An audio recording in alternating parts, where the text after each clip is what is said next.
Advances in biotechnology were helping people improve their physical and mental abilities to an amazing degree. Provided, of course, they had enough money. A new breed of people was emerging, half human, half machine. And in Detroit, at least, not everyone was happy to see it. I'd just landed a job as head of security at Sarif Industries, a cutting-edge biotech firm. David Sarif himself handpicked me for the job, said he needed me to keep his people safe. My ex, Megan Reed, was one of them. Brilliant neuroscientist, Megan had found a way to make augmentation safe and affordable for everyone. All she had to do was present her research to Congress. But the night before her big meeting, my security measures failed. A team of Black Op mercenaries stormed into Sarif headquarters, massacring everyone in sight. 3 of the mercs were heavily augmented walking tanks. Their mission? Take out Megan and her team. I tried to stop them, but their leader tossed me through a plate glass wall. Last thing I heard as his bullets slammed into my brain was Megan's dying scream. I should have died with her. Only I didn't. High-end military-grade enhancements saved my life. The best augmentation Sarif's money could buy. It took me half a year to get a feel for her. Should have taken longer. But 6 months into my recovery, Sarif Industries was attacked again. This time, by a radical group of pro-human purists. Violent, militant, and fanatically opposed to human augmentation. They claimed to be members of Humanity Front, a non-profit organization that wanted the UN to limit biotechnology research. The thugs broke into Sarif's factory and found machinists working overtime on a top-secret military augment called the Typhoon. Sarif sent me to retrieve it, and when I did, I found one of the so-called purists next to it, wired with cerebral implants, trying to download its classified specs. Obviously, something more was going on. The AUG killed himself before I could question him. Sarif ordered me to dig deeper, so with the help of Frank Pritchard, Sarif's head of cybersecurity, I did. Turns out a second hacker had been controlling the AUG's actions from somewhere off-site. Pritchard and I tracked his signal to a secret FEMA internment camp in Detroit. The Black Op mercenaries were there. The same mercs who'd left me for dead 6 months before. Figured they'd try again when they saw me. It wasn't so easy for them this time. I took out the tank named Barrett, even got him to give me a new lead. A penthouse apartment in China. Of course, we both knew it would be a trap in the end.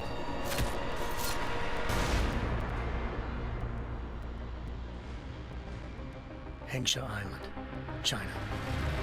Home to a city so crowded, they had to build a second city on top of it. Trying to find clues in 𝐤𝐤𝐤 wouldn't be easy. Lucky for me, I wasn't alone. Farida Malik, Sarif Industries' ace pilot, had lived in 𝐤𝐤𝐤 before. A good person to have on your side. She knew enough about the place to get me around. Malik dropped me in the lower city, close to the penthouse Barrett had told me about. Bell Tower Associates, a private security firm under contract to the Chinese government, had agents tossing the suite when I arrived. Just not for the reason I'd been expecting. Turns out the man who lived there was a criminal hacker named Van Bruggen.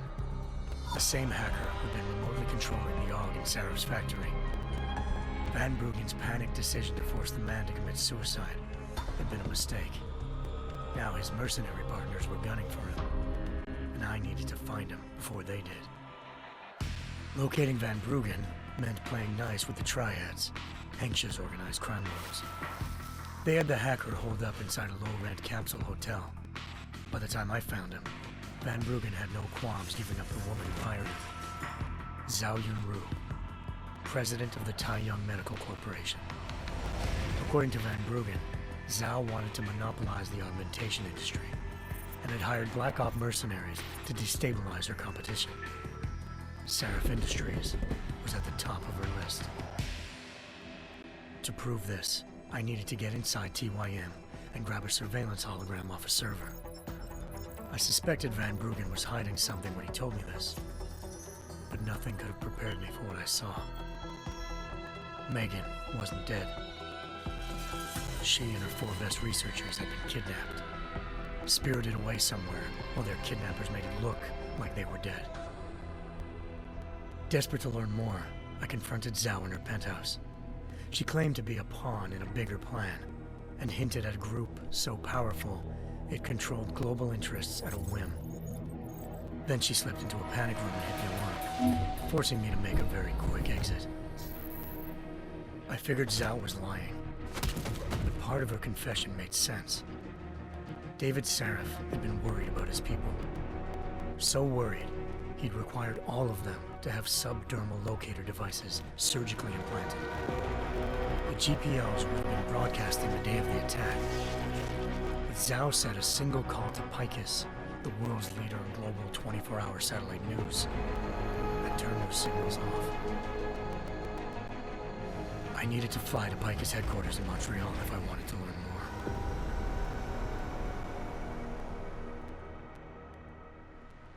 more. 𝐿𝐤𝐿𝐼𝐲 𝐃𝐨𝐬𝐿, Communications' First Lady of News. Malik thought I was reaching when I told her 𝐿𝐤𝐿𝐼𝐲 was involved in this. The world's most famous news anchor, working with a mercenary hit squad. But when I confronted 𝐃𝐨𝐬𝐿 in her office, she freely admitted to jamming Detroit's satellites the night Megan's team had been taken. Said she's just been following her commands. I suspected she wanted to say more. But Black Op mercenaries showed up looking to shut us both down. And just like that, the 𝐿𝐤𝐼𝐲 I'd been talking to disappeared. The mercs were led by an augmented killer I crossed paths with twice before, Fedorova, a woman who'd made silence her best friend. She waited for me to track 𝐿𝐤𝐼𝐲's transmission to a secret server room underneath the 𝐃𝐨𝐬𝐿 complex, then jumped me from behind. A deadly fight ensued. I made sure she never moved silently again. With Fedorova down and no one left to keep 𝐿𝐤𝐼𝐲 quiet, she reappeared. Turns out 𝐃𝐨𝐬𝐿's First Lady of News wasn't a lady at all. She was a sophisticated AI program, engineered to monitor data streams and control what people believed. 𝐿𝐤𝐼𝐲 told me the mercs had brought in a Humanity Front doctor named 𝐸ZAIAH to remove the scientist's implanted tracking devices while Detroit's satellites were down. She also told me to speak to David Sarif if I wanted to learn more. By the time Malik and I got back to Detroit, tensions between normal and augmented citizens had reached a flashpoint. Riots were breaking out in several cities, and the UN was being urged to intervene. Sarif was trying hard to convince Hugh Darrow, the inventor-turned-philanthropist who'd once been a leading proponent of enhancement technologies, to help stop a possible regulatory vote. Sarif had a lot riding on Darrow. Megan's discovery would have given millions of people the chance to evolve beyond their normal human abilities, and at the same time catapulted Sarif Industries to the top of the Fortune 500.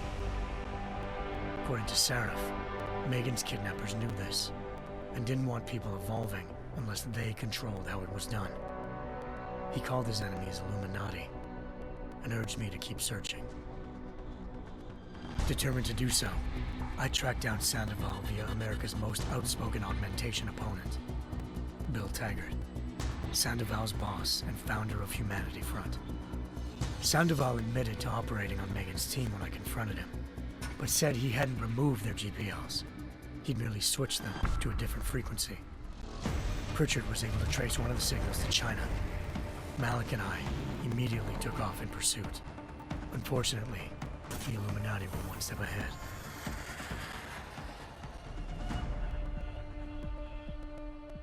Ambushed. Shot out of the sky by Bell Tower Associates, seconds after entering Hengsha's airspace. Malik's piloting skills saved me. After a tense and bitter struggle, I escaped into Lower Hengsha. The tracking signal I was following led straight to the Triads, or more specifically, to the augmented arm of Tong Si-hung, leader of a gang of augmentation harvesters. Tong said they'd taken the arm off a corpse, which Bell Tower had left at their door, meaning at least one of Sarif's scientists was dead. Maybe not the rest of them, though. Tong pointed me to a port used for human trafficking and helped me slip aboard a bell tower ship. We were sailing to Rifleman Bank Station, a military base in the South China Sea. Bell Tower was holding kidnapped civilians as prisoners there, and using them to perfect the 𝐦 project, a human-computer interface that left most of its test subjects dead. My search for Megan would have ended then, if not for a mysterious ally named Quinn. In exchange for my help exposing Bell Tower, he slipped me aboard a second ship headed to Singapore and an Illuminati-run biotech facility called Omega Ranch. 3 of Seraph's scientists were there, forced by their captors to create a technology capable of remotely shutting down augmented abilities. Thanks to an emergency recall notice issued by the World Health Organization, millions of people all over the world already had the biochip installed. With the help of the scientists, I tracked Megan to a private section of the ranch. There, I ran into Yaron Namir, the walking tank who'd put a bullet in my brain the first time we met. He'd teamed up with Zhao and was hoping to catch me off guard. Their little ambush didn't work. I found Megan in a suite belonging to Hugh Darrow, the billionaire philanthropist who'd Seraph had called on for help. Darrow had convinced her to go along with the biochip plan by promising to sabotage the tech. As she was explaining this, Darrow appeared in a global broadcast, telling the world that augmentations would be the death of mankind. Then he activated the biochips to prove his point. All over the world, augmented people flew into a killing frenzy. Darrow had betrayed everyone, and it was up to me to set things right. To do it, I had to reach Panchaea, a massive installation in the Arctic Ocean. As I raced through corridors built by an all-augmented workforce, I saw death and destruction firsthand. By the time I shut down Darrow's broadcast, I knew the damage he'd done. Still, humanity's future remained unclear. How would the world react to this sabotage? Would people ever regain their faith in augmentations again? What would be the Illuminati's next move? Only time could give us the answers.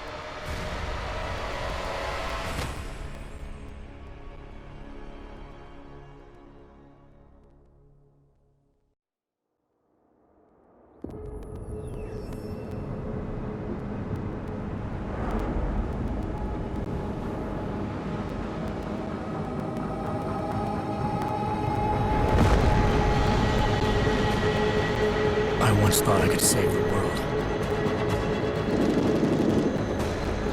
Now look at it.